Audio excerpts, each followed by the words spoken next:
For all of our die-hard fans, we've recently released our first ever limited apparel drop with a high-quality, comfortable graphic hoodie. This hoodie will only be available while quantities last, and it's perfect for working out, staying warm this winter, and just everyday use. Head over to shop.motiversity.com to grab yours today. A lot of people, it's the expectation that destroys their ability to be successful because they expect to win on the first shot, and no one does. And so it's like, are you asking the universe to be unreasonable for you by expecting to be good on your first try?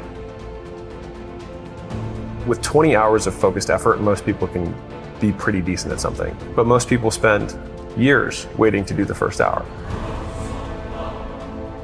How can I decrease that action threshold and get someone to just embrace the suck?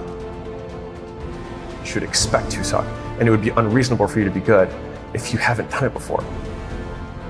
I think that most people know to get in shape or to lose weight, whatever, they know they need to eat fewer donuts and move more in general, but they don't, right? Because they're afraid of getting started, or they don't have the discipline to keep going, which is they can't make the short-term sacrifice for the long-term achievement. Once people understand you're going to fail, and you're going to fail a lot, and if you can't deal with that failure, then you won't do the things you need to do to ultimately be successful. Most people had a graveyard of failures before they had their actual first success. Is this the path for me? Well, if I started something, I would be more likely to be successful than if I did not start anything. Like when you squat, first time you squat, you're orienting yourself to your environment. You're barely actually squatting. You're just looking like you have a bar on your back. But you learn so much between that first rep and your 10,000th rep. You have to be, in my own language, willing to stare nakedly at your inadequacies. And if you can stare nakedly at your inadequacies, then you can actually get better. I think most people have a dramatic underestimation of how much volume it takes to be successful, right? They're like, okay, I should go on 5 dates and then find the girl I'm gonna marry. Like, what if it was 500? Do not cast power to your excuses. Own your circumstances, because no one else will. I think the difference between rich people and poor people, successful people, not successful people, is the degree to which they give power to their circumstance.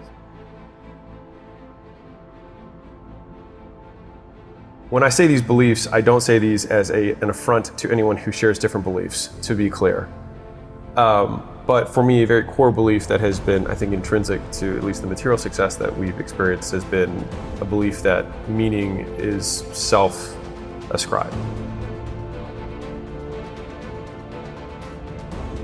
There is no inherent meaning in the things that we do, or the actions we take, or the outcomes that happen, but only that which we ascribe to it. So because of that, I feel like it's allowed me to achieve the things on the other side. I think it's allowed me to reframe a lot of the discomfort into, what if this just is how it always has been? Or what if this is actually amazing? And what if this is exactly what it should look like? And so I think a lot of times it's the discrepancy between our expectations and reality that shape the emotions that we have in response to any given situation, bad, good, etc. And so I think a lot of people can't control their state, and we deal with this with a lot of the portfolio companies is, there's a big percentage of time where they're stressed and they think there's something wrong with them. And so I feel like a lot of people feel like there's something wrong with experiencing human emotions. It's my belief, it is contrarian, I accept that it's the beliefs we have about our emotions that are the things that drive us mad.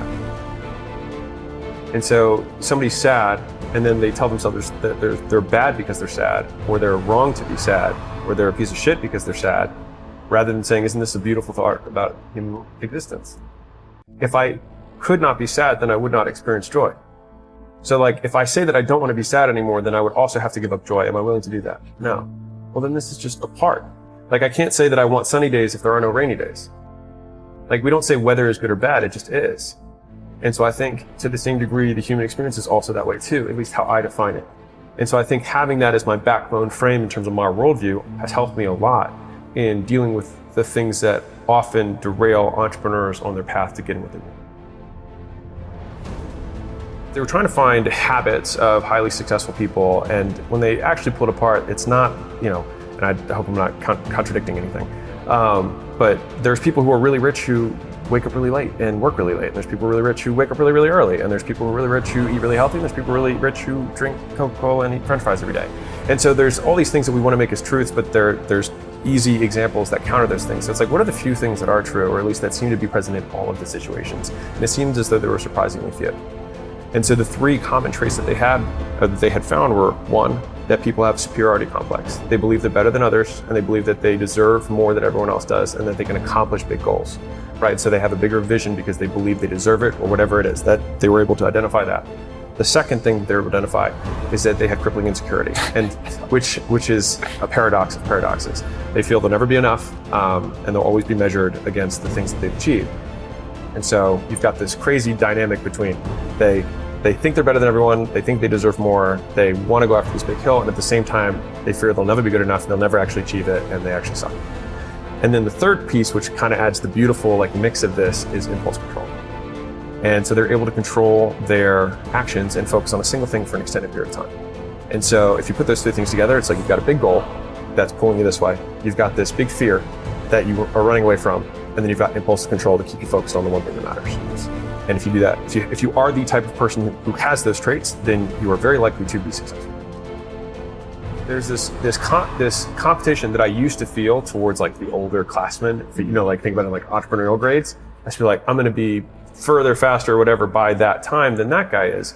But those guys helped me. So of course it would make sense that I get there faster. And they're guys in their mid-20s with 9-figure companies and they're killing it. And it just wasn't, I don't want to say it wasn't possible. It was extremely, extremely, extremely unlikely 20 years ago. But because of the access to information, the information's out there. And so somebody who's 26 can have the experience of somebody who's 60.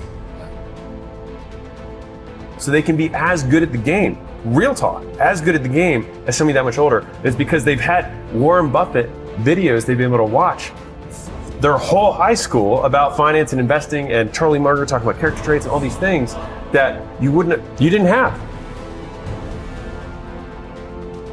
And here's the thing, the older guys owe it to themselves to be thrilled that business is a sport that you don't have to age out of. My knee's going bad, doesn't fucking matter in business, man. A lot of times we think I want to be the greatest of all time. I'm sure a lot of people do, right? Whatever. But if I did my job, I won't be. Because somebody else will be better than me if I did my job. Yeah. And so that was a really interesting point that I feel shifted inside of me in terms of competition, and thinking I shouldn't be competing against these guys who are ahead of me. I should be thanking them, because of course I'm going to be there sooner, faster than them. I was because I had them and they didn't have them.